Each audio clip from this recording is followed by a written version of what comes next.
بسم اللہ الرحمن الرحیم۔ میرا نام فیضان الحق ہے اور ہم قرآن پاک ترجمہ اور تفسیر کے ساتھ پڑھ رہے تھے۔ اس کے 30ویں پارے سے ہم نے سٹارٹ کیا تھا اور اس کی 12ویں صورت ہم پڑھ رہے تھے، سورۃ الفجر۔ اس کی 17 آیت ہم پڑھ چکے تھے۔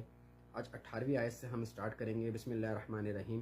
وَلَا تَحَاضُّونَ عَلَىٰ طَعَامِ الْمِسْكِينِ، اور نہ ہی تم لوگ آپس میں مسکینوں کو کھلانے کی ترغیب دیتے ہو، یعنی کسی دوسرے شخص کو کسی نیکی کی ترغیب دینا اس لیے بھی مشکل ہے کہ اس کے لیے انسان کو خود پہلے اس نیکی پر کاربند ہونا پڑتا ہے۔ آیت زیر مطالعہ میں دراصل اسی انسانی کمزوری کی طرف توجہ دلائی گئی ہے کہ نہ تم خود بھوکوں کو کھانا کھلاتے ہو اور نہ ہی دوسروں کو اس نیک کام کی ترغیب دیتے ہو۔ وَتَأْكُلُونَ التُّرَاثَ أَكْلًا لَمًّا، اور تم ساری کی ساری میراث سمیٹ کر کھا جاتے ہو۔ یعنی اس آیت میں انسانوں کے بنائے ہوئے غیر متوازن اور ظلمانہ قوانین وراثت کی طرف بھی اشارہ ہے، اور اس سے یہ بھی مراد ہے کہ تم میں سے جو طاقتور ہے وہ مختلف حیلوں بہانوں سے تمام وراثت پر قبضہ کر لینا چاہتا ہے۔ واضح ہے کہ قرآن مجید نے دنیا کو مفصل، جامع اور متوازن قوانین وراثت عطا کی ہیں۔ اسلام سے قبل عرب معاشرے میں باپ کی پوری وراثت بڑے بیٹے کو منتقل ہو جاتی تھی اور چھوٹے تمام بہن بھائیوں کو اس میں سے کچھ بھی نہیں ملتا تھا۔ دنیا کے بعض ممالک میں ایسے ظلمانہ قوانین آج بھی نافذ العمل ہیں۔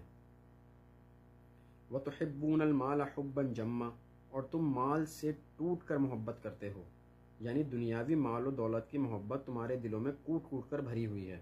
واضح ہے کہ صورتوں کے اس جوڑے میں یعنی سورۃ الفجر اور سورۃ البلد میں نزول قرآن سے قبل کے عرب معاشرے کے تمدن اور رسم و رواج کی جھلکیاں نظر آتی ہیں۔ مثلاً طاقتوروں کے میراث کو زبردستی ہڑپ کر جانے، مال و دولت کی غیر معمولی محبت، اور اسی محبت کی وجہ سے خدمت خلق کے کاموں سے پہلو تہی کرنے کی مثالیں اس معاشرے میں عام تھیں۔ کَلَّا اِذَا دُکَّتِ الْأَرْضُ دَکًّا دَکًّا، ہرگز نہیں جب زمین کو کوٹ کوٹ کر ہموار کر دیا جائے گا۔ اس آیت کا یہ ترجمہ شاہ ولی اللہ رحمۃ اللہ علیہ کے فرزند ارجمند شاہ عبد القادر رحمۃ اللہ علیہ کے ترجمے کے مطابق ہے، جبکہ ان کے بھائی شاہ رفیع الدین رحمۃ اللہ علیہ نے اس کا ترجمہ یوں کیا ہے کہ جب زمین کو ریزہ ریزہ کر دیا جائے گا۔ وَجَاءَ رَبُّكَ وَالْمَلَائِكَةُ صَفًّا صَفًّا، اور آپ کا رب جلوہ فرما ہوگا جبکہ فرشتے قطار در قطار حاضر ہوں گے۔ وَجِيءَ يَوْمَئِذٍ بِجَهَنَّمَ يَوْمَئِذٍ يَتَذَكَّرُ الْإِنسَانُ وَأَنَّى لَهُ الذِّكْرَىٰ، اور لے آئی جائے گی اس روز جہنم بھی۔ اس دن انسان کو سمجھ آئے گی، لیکن اب سمجھنے کا کیا فائدہ؟